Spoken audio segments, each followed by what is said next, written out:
So many mountain ranges in the US are beloved by hikers. The Rockies, the Sierra Nevadas, the Cascades. But there are others that we don't hear about all that often.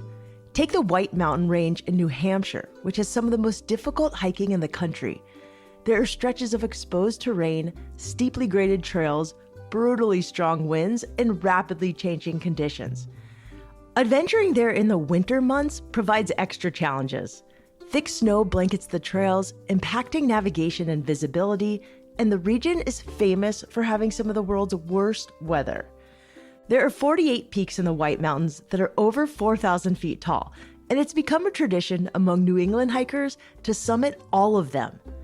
In 2021, adventurer Mardi Fuller became the first Black person to hike every 4,000-footer in the winter. She hits the trails all year long, but it's the cold season that really gets her blood pumping. I'm Shelby Stanger, and this is Wild Ideas Worth Living, an REI Co-op Studios production presented by Capital One and the REI Co-op MasterCard.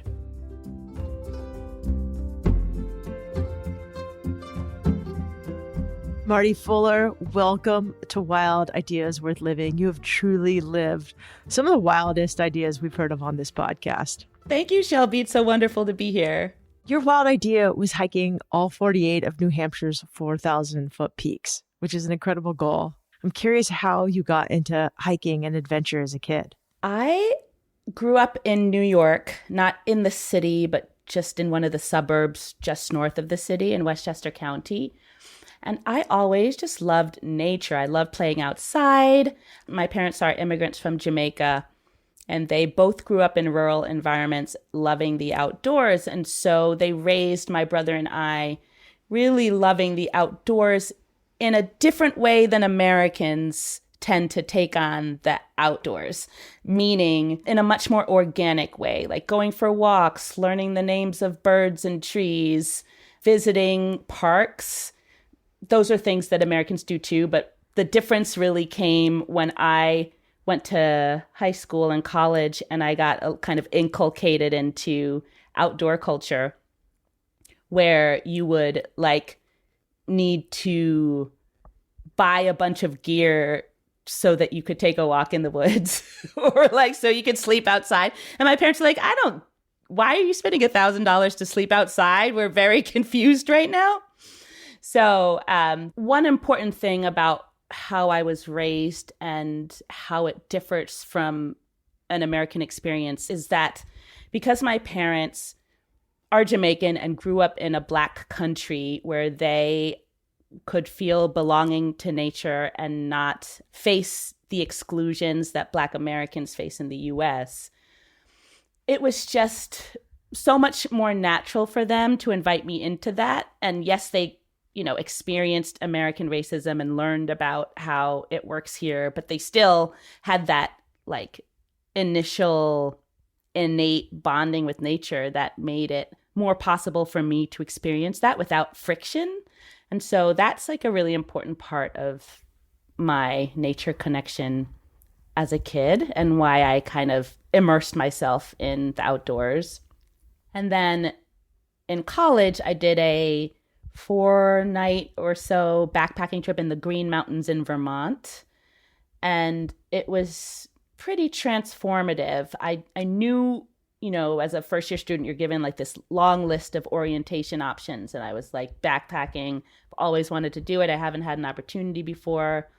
I had been working as a lifeguard. And so I literally bought everything out of the LL Bean catalog. This was 1997. You could send a check in an envelope to LL Bean. So anyway, I remember all of this.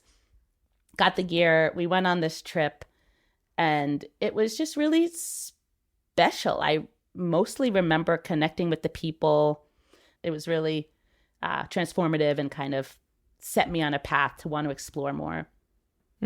I love it. Okay, so somehow along the lines, you got some idea to hike all of 48 of New Hampshire's 4,000-foot peaks. Actually, the first time I heard about the White Mountains was on that Green Mountain trip, where a couple of the other participants were like, yeah, these mountains are beautiful and pretty hard, but the White Mountains, Wait till you try those. They're brutal. They're so hard. And so I got in my mind like, oh, I got to see these. I got to check these out. Mardi first hiked in the White Mountains in 2003, and she was hooked. From there, she tackled as many peaks as she could. After a couple of years of climbing mostly in spring, summer, and fall, Mardi began bundling up and hiking in the winter too. What originally hooked you into hiking in the winter? I think I should preface it by saying that I did already love winter. And I think that my love of winter came from growing up in New York and having snow days, and how when you have a snow day, like there's just this excitement that builds, a week ahead of time. You see the forecast, you get excited, like maybe it's going to snow enough to close school, and then you get the robocall, and then it's beautiful out the next day, and you can go sledding. You can meet up with all your friends because everyone's free. You have snowball fights. You have hot cocoa when you come back inside. Like, it's just this like core memory, like experience that is just precious to me in my memory of childhood. And so I loved hiking, and I took a winter hiking program, and they teach you about mountain safety. And so when I went on these winter hikes, it was from this place of enjoying winter, but you quickly discover as you hike that you're staying warmer than you would think you would, because when you're moving, especially when you're moving uphill, your body generates a lot of heat.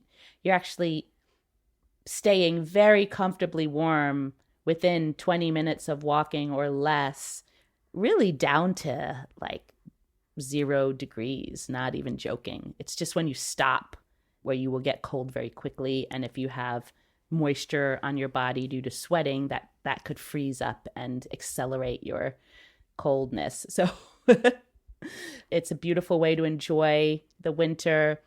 It is just gorgeous. You feel like you've been teleported to a far away place as soon as you get on the trail about a mile. There's just so much snow. The higher you hike up into the mountains, there's more snow. It's like this fairy tale land. There's few people. There's no bugs. Yeah, there are just so many reasons to give it a try. Okay, but when did you get this wild idea? You could have just hiked one, but you're like, I'm going to hike all 48 of New Hampshire's 4,000-foot peaks, but in winter. It's interesting because hiking all 48 mountains at any time of year is kind of a thing. It's like a game that hikers in the Northeast play. So it's like a common thing. You hear about that right away. You start hiking and people say, oh, you're going to hike all 48? And, some people like me are like, oh, yeah, okay. Yes, I'm going to do that. So I first hiked all 48 in spring, summer, fall, just any time within like those 3 seasons. I did that first, finished it in 2008. And by that time, I had already hiked some winter peaks, but I wasn't thinking about hiking all of them. I really was more just enjoying winter hiking, going on hikes that other friends were suggesting.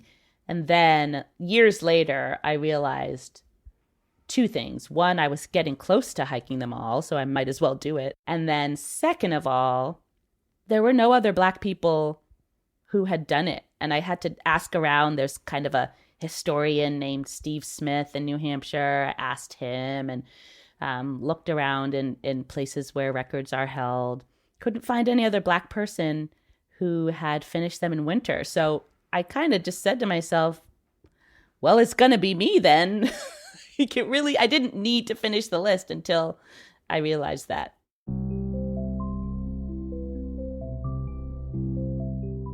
"15 years after her first hike in the White Mountains, Mardi realized that she had already climbed most of the 4,000 footers in winter. There were only 10 left to summit, but the ones that remained were the most difficult technical mountains, including Mount Adams and the Bonds Traverse. Did it scare you when you said this out loud, like, hey, I'm going to do this? It did, because there are some hikes that are scary. Being out there in the winter is intimidating. I only hike when conditions are good. There are some people who will take more risks and go out there when conditions are bad. I don't recommend it. People die out there. So I wait till the weather looks good, conditions, wind, weather, precipitation, but also just the state of the trails. There are some people who make it the near sole focus of their life to do it quickly, and they'll do it in like a season. It means they're hiking all the time. So that can be done, and that was not me. I didn't have the ability to do that. I had to work and I had other things, not just work, that I had to be thinking about. But then also I don't think my joints could sustain that. I needed more breaks and recovery in between. So there are some people who do this aggressively and make it like a goal to do it in the shortest amount of time or whatnot. That was not the vibe I was on. I was really fitting this into my life, prioritizing it, but fitting it into a life, with work and family and other responsibilities and commitments.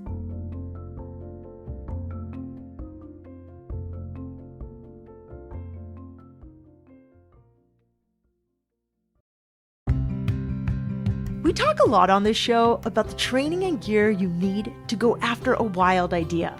With the REI Co-op MasterCard, everyday purchases can support your wild ideas and turn them into limitless possibilities. Trail miles, summit views, and that family camping trip you plan to take this summer. Here's how it works. Card members earn 5% in card rewards on every purchase at REI and 1.5% on everything else.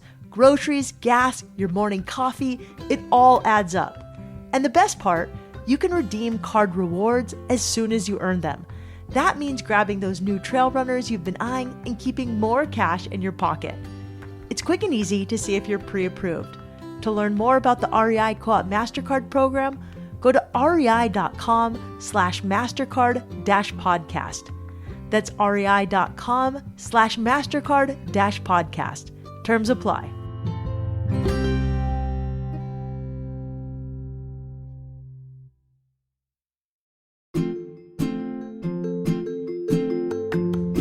Whether you're a hiker or a trail runner, you know that no two trails feel the same.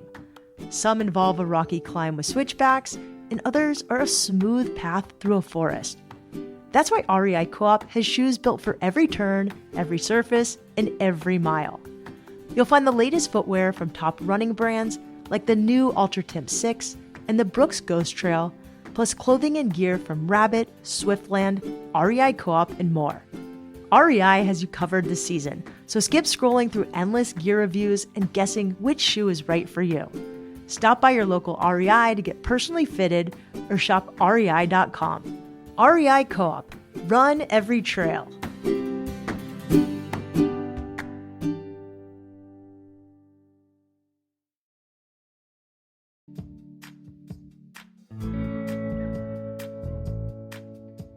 In 2018, Mardi Fuller was just 10 peaks away from becoming the first Black person to hike all 48 4,000 footers in winter. Reaching the top of every peak requires a total of 300 miles of hiking and at least 100,000 feet of elevation gain. Summiting them in winter requires extra precautions, and Mardi had to make sure she was prepared. Once you decided to go all in and do this, what was step one? Or you kind of backed into it. You'd already done a couple. But then when you were like, I'm going to do the rest, and you got really serious, like, how did you logistically figure this out? Yeah. So there are just a lot of different considerations. If you're doing this hiking challenge, it's not going to be like 48 hikes. Some of the peaks you may do 2 or 3 in one hike. But then also you're going to be turned away several times because of conditions or because of how you're feeling or someone in your group's feeling. And there are some mountains that I tried a couple times before I was able to summit. Mount Washington and the Northern Presidentials are the hardest to be able to successfully summit because conditions are so unpredictable. The highest wind speed in the world was once recorded on Mount Washington. I think 213 miles per hour was the record for a period of time. So the winds can regularly be between 50 and 80 miles an hour. And several times a season, they're going to be higher than that, like in the hundreds. So you really have to have a like technical approach to checking the weather forecast. Yeah. What safety precautions did you have to take? So the safety precautions that I had to have in mind were really being prepared to be in the elements. Like if you're hiking in the winter, you need to essentially be prepared to spend a night out if something happens. If you get injured, or maybe a member of your party gets injured, or if you happen to get lost. So, you want to have a backpack that has potentially a bivy sack, maybe a sleeping bag, a warm jacket for standing on the summit, eating, taking a break, or if you're hurt or someone's hurt and maybe you need to do a gear repair.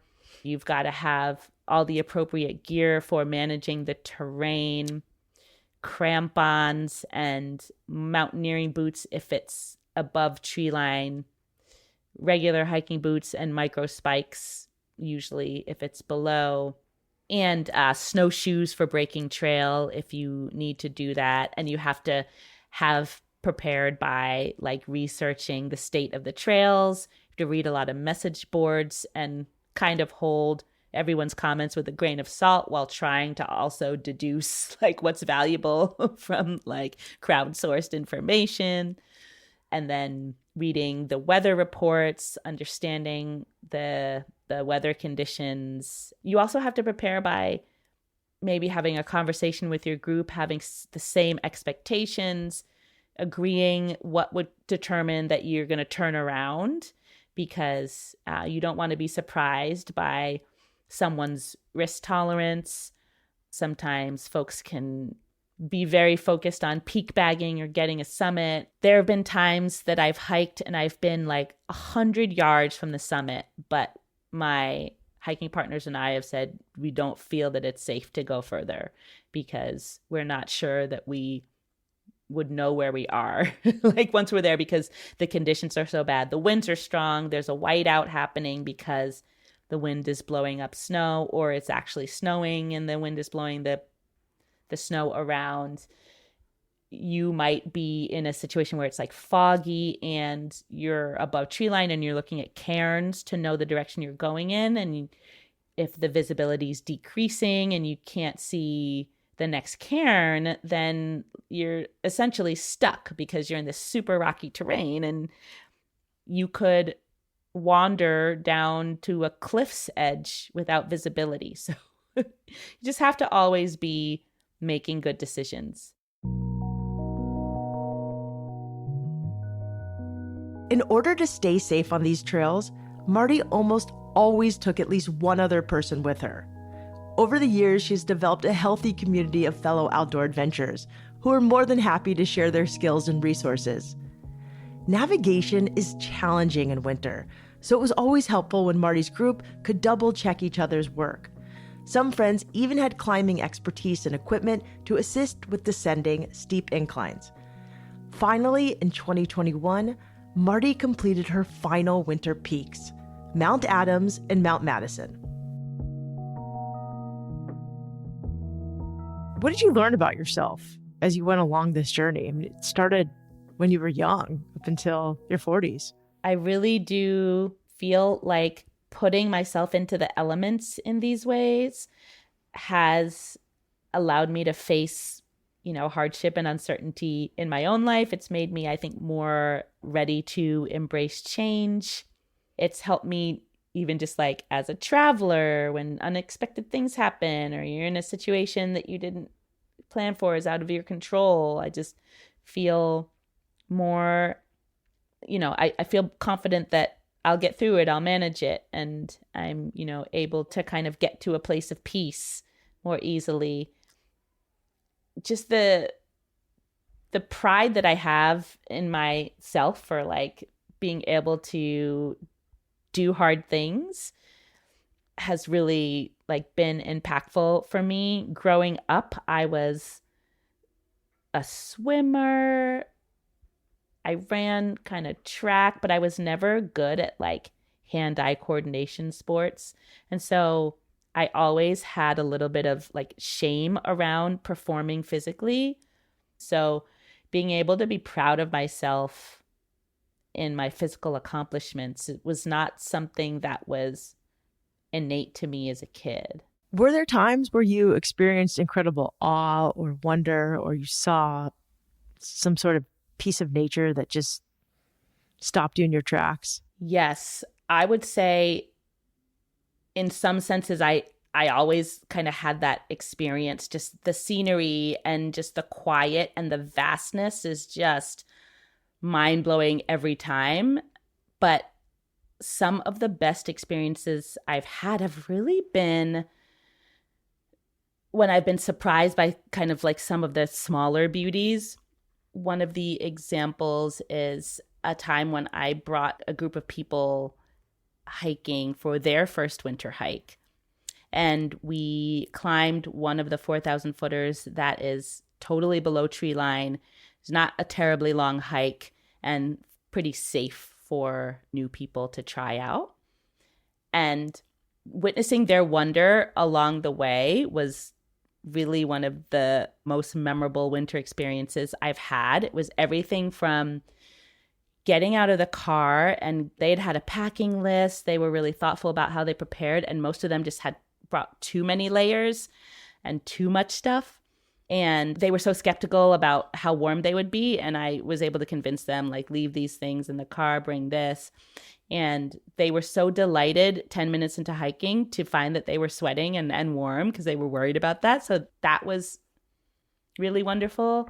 This was an Outdoor Afro group. Outdoor Afro is a national organization that I volunteer with, specifically around connecting Black people in nature. So one of the most remarkable aspects of that hike was there was some moisture in the air. The Northeast is humid and it was cold out. It was in the teens or so. And these little icicles started forming on our hair. And the way that it formed on like black hair and dreadlocks and afros, two people had these big afros, was just so beautiful. And everyone was just so delighted with it and thought it was so cool. And it was really remarkable, especially because it was a cloudy day. There were no views. I was very disappointed on my drive up by myself, thinking, oh no, I really want this group to see beautiful views. And throughout this hike, they were just so in awe of all of the little experiences of, walking through the woods in winter and just the abundance of snow, the frosicles, as we called them, on our hair. They were just so enamored by all of that. It didn't even matter if there was a view. And so it was kind of one of those life lessons that, you might be surprised at how you can find little bits of joy. And so that felt really special.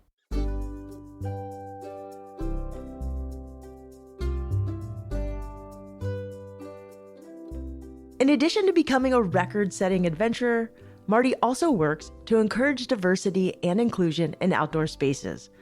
Along with writing, consulting, and public speaking, she continues to lead trips with Outdoor Afro, an organization we featured on the show in 2022.